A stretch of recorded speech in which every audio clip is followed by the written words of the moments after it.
Assalamualaikum warahmatullahi wabarakatuh. Ini adalah tugas eksplorasi konsep modul 2.3 dengan sub materinya adalah kompetensi inti kucing dan Tirta sebagai alur percakapan kucing, yaitu mendengarkan dengan rasa. R-nya adalah receive, A-nya adalah appreciate, kemudian S-nya adalah summarize, dan terakhir adalah ask. Dari LMS saya mengambil definisinya receive atau menerima, yang berarti menerima atau mendengarkan semua informasi yang disampaikan oleh kuci. Perhatikan kata kunci yang diucapkan. Kemudian yang kedua, apresiasi, yaitu memberikan apresiasi dengan merespon atau memberikan tanda bahwa kita mendengarkan kuci.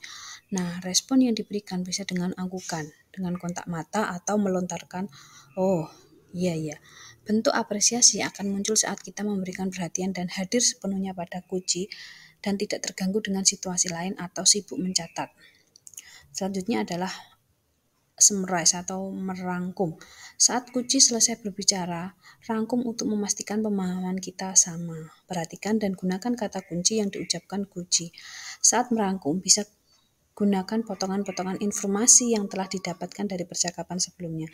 Minta kuci untuk konfirmasi apakah rangkuman sudah sesuai. Dan terakhir adalah ask, yaitu tanya, sama dengan apa yang sudah disampaikan sebelumnya terkait kiat mengajukan pertanyaan berbobot. Selanjutnya, ini adalah tugasnya, yaitu kegiatan latihan mendengarkan, merangkum, dan bertanya dengan rasa. Ini ada di YouTube dan linknya sudah saya tulis di presentasi ini. Nah, kemudian ini adalah pertanyaan-pertanyaan yang ada di LMS. Yang pertama, kita disuruh menyimak video latihan mendengarkan dan merangkum. Kemudian yang kedua, menyimak baik-baik apa yang dikatakan oleh kuci dalam video tersebut. Selanjutnya, kita harus bisa menemukan kata kunci dari perkataan kuci. Dan nomor 4 itu merangkum perkataan kuci setelah kuci berbicara. Kemudian nomor 5 itu kita mengajukan pertanyaan berbobot menggunakan kata kunci yang disampaikan oleh kuci. Kemudian nomor 6 itu merekam. Nomor 7, menyimak rekaman dan mereview rangkuman dan pertanyaan Anda. Setelah itu, apakah kita ini sudah merasa bahwa sudah mendapatkan kata kunci yang tepat? Dan selanjutnya, apakah pertanyaan Anda sudah berbobot? Dan terakhir, jika dalam praktik membuat pertanyaan berbobot ini kurang, maka kita boleh mengulangi 1 kali lagi agar terlatih dalam mendengarkan dan mengajukan pertanyaan. Kemudian yang terakhir, membandingkan hasil latihan pertama dan kedua, bagian mana yang sudah menjadi lebih baik. Nah, kata kunci yang saya dapatkan pada video tersebut yaitu yang pertama, kondisi pandemi yang serba tidak menentu. Nah, sehingga guru-guru itu terlihat seperti beban kerjanya itu berkurang. Akan tetapi justru berlipat-lipat ganda. Kemudian yang kedua, kuci itu mengharapkan kesejahteraan batin para guru-guru yang terganggu saat pandemi. Karena apa? Karena harus menyejahterakan anak-anaknya dan dirinya juga dalam waktu yang bersamaan.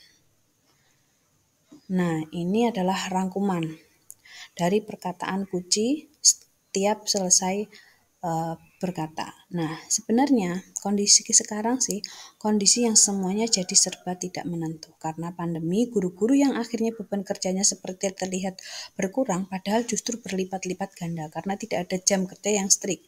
Karena untuk menemani anak-anaknya dan dirinya juga untuk menjaga kesejahteraan batin dan fisik dalam waktu yang bersamaan. Kuci juga ingin membantu proses perjalanan guru-guru supaya tenang, supaya bisa fokus, supaya sejahtera secara mental dan juga bisa kuat. Karena tugas guru berat, karena juga nemenin anaknya belajar. Jangan sampai mereka fokus ke anak-anaknya sedangkan mereka menelantarkan dirinya sendiri. Menurut Kuci, guru yang sejahtera itu guru yang fokus, yang mengetahui tujuan dia sebagai guru itu apa, dan bisa membagi waktu secara berimbang antara waktu pribadinya dengan tuntutan profesionalismenya. Kuci beranggapan bahwa jika nilai ideal dari guru adalah 10, maka mereka masih dalam level 5. Karena apa? Karena menurut Kuci ini, para guru ini ada yang tinggalnya di kos-kosan, yang tidak bisa pulang ke rumahnya, juga tidak bisa keluar. Akan tetapi tetap fokus sebagai pendamping belajar. Juga ada guru-guru yang berperan sebagai orang tua yang punya anak. Kemudian ada juga perannya sebagai guru, tetapi juga sebagai anak di rumah. Dan Koci ini berharap mereka menjadi di level 7. Selanjutnya, menurut Kuci, guru-guru itu senang diperlakukan dengan diberi waktu ngobrol, di mana obrolan itu nanti bentuknya menjadi jalan keluar atau ngobrol yang mungkin tidak ada hubungannya dengan pekerjaan. Bisa disebut obrolan santai atau obrolan ngarau ngidur. Dan Kuci yakin itu akan bisa dilakukan dengan meluangkan waktunya untuk ngobrol dengan guru-guru tersebut. Nah, menurut Kuci, obrolan bersama guru-guru itu bisa dilakukan satu persatu atau juga bisa bersama-sama. Dan untuk saat ini yang bisa dilakukan mungkin yang bersama-sama terlebih dulu untuk membuat action plan. Itulah rangkuman yang saya dapatkan dari video yang ada di LMS. Selanjutnya, kita diminta untuk membuat pertanyaan berbobot. Karena tadi saya belum menemukan pada identifikasi tentang kekuatan dan kelebihan, sehingga saya mencoba untuk membuat pertanyaan berbobot. Mungkin seperti ini. Pertanyaan berbobotnya, dari yang sudah Ira utarakan tadi, yang berencana untuk mengajak ngobrol guru-guru, kira-kira Ira punya nggak kekuatan apa untuk mewujudkan itu? Nah, kemudian untuk pertanyaan yang kedua, selain kekuatan tersebut, apa mungkin Ira mendapati halangan untuk mencapai rencana atau aksi Ira tadi?